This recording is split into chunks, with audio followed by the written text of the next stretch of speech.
Sedap kan air ni? Pernahkah kalian terfikir mana datangnya air? Setahu saya, lebih 71% permukaan bumi tertutup oleh air. 97%-nya berbentuk air laut dan kurang dari 3% berupa air tawar yang boleh diminum. Jadi, air muncul dari mana? Assalamualaikum dan salam angkasa dari saya, Profas 01 Nur Akila binti Abdul Razak. Berbalik kepada soalan yang saya ajukan sebentar tadi, anda dapat teka apa tajuk saya pada hari ini? Pada hari ini, saya akan menceritakan kepada anda bagaimana Al-Quran mendahului sains dalam kejadian penciptaan air. Umum mengetahui air terdiri dari 2 molekul hidrogen dan 1 molekul oksigen. Menurut ilmuwan sains, kehidupan makhluk di bumi adalah dari air.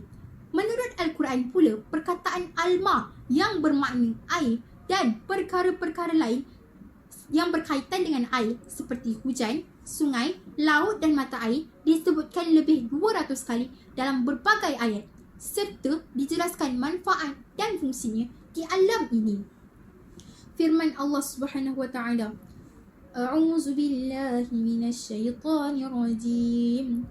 ثم قست قلوبكم من بعد ذلك فهي كالحجارة أو أشد قسوة وإن من الحجارة لما يتفجر منه الأنهار وإن منها لما يشقق فيخرج منه الماء وإن منها لما يهبط من خشية الله وما الله بغافل عما تعملون.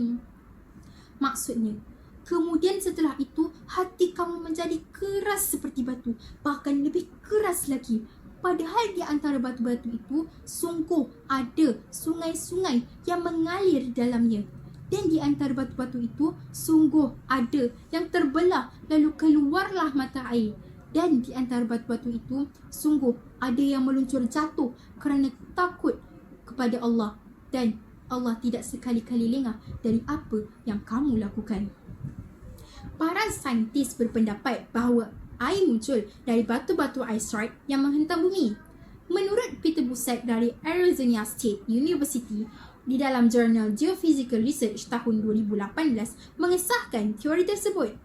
Saintis sebelum ini bersepakat bahawa hentaman meteor membawa air yang banyak ketika kejadian awal bumi yang membawa kepada pengumpulan air.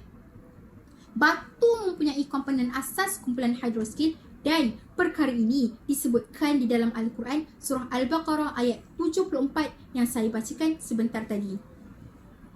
Menurut tafsir ringkas Al-Quran tematik, ayat tersebut menerangkan respon kaum Yahudi terhadap Nabi Muhammad SAW. Ungkapan hati mereka menjadi keras seperti batu, bahkan lebih keras lagi, mengisyaratkan bahawa mereka tetap tidak mahu beriman walaupun mengetahui bukti-bukti kekuasaan Allah. Bahkan mereka bertambah ingkar kepada Tuhan. Padahal di antara batu-batu itu pasti ada sungai-sungai yang airnya memancar daripadanya. Sementara dari celah hatimu tidak ada setitik cahaya ketakwaan yang memancar. Dan di antara batu itu ada pula yang terbelah, lalu keluarlah mata air daripadanya. Tetapi hatimu tertutup rapat sehingga tidak ada cahaya ilahi yang terserap. Dan ada pula di antara batu itu yang meluncur jatuh kerana tunduk dan takut kepada azab Allah. Sedangkan hatimu semakin menunjukkan kesombongan yang tampak dari sikap dan tingkah lakumu. Dari sini kita dapat lihat bahawa Al-Quran menceritakan mengenai komposisi air di dalam batu kira-kira 1400 tahun dahulu. Seterusnya, saintis percaya beberapa bilion tahun lalu bumi adalah planet yang kering disebabkan ianya terbentuk di lokasi panas dan kering. Jika bumi terbentuk sebagai planet batuan kering dekat dengan bintang kerdil kuning yang kita kenali sebagai matahari, dari mana sumber air yang banyak sehingga 71% bumi datang? Mengapa bumi kini sebuah planet yang berair tetapi planet mare sangat kering? Jika asteroid membawa dan menghentam bumi, di manakah air di planet mare? Mengapa mari tidak mengalami kejadian yang sama?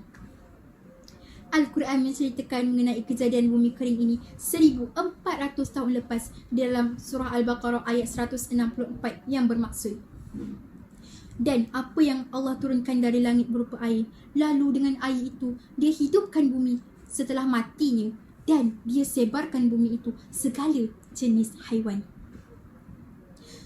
Dari hujan yang dia turunkan, tumbuh berbagai jenis tanaman yang diperlukan oleh manusia.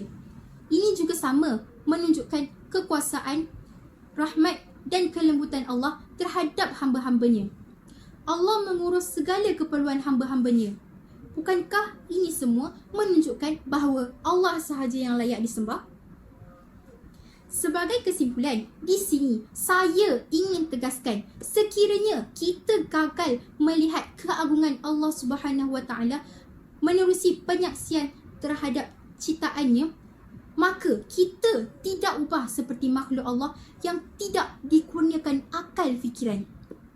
Orang Islam seperti kita perlu mencari manfaat daripada penyaksian terhadap alam sekeliling. Memang benar, kita beriman dengan segala sifat kesempurnaannya.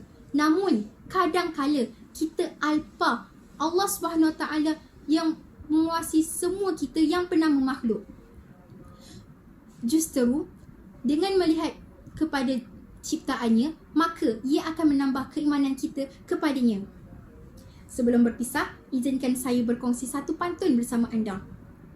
Kejadian penciptaan air sudah diketahui, dapat dilihat Al-Quran mendahului. Ambillah iktibar, sematkan di dalam hati untuk bersyukur setiap detik dan hari. Setakat itu sahaja dahulu daripada saya. Assalamualaikum warahmatullahi wabarakatuh dan terima kasih.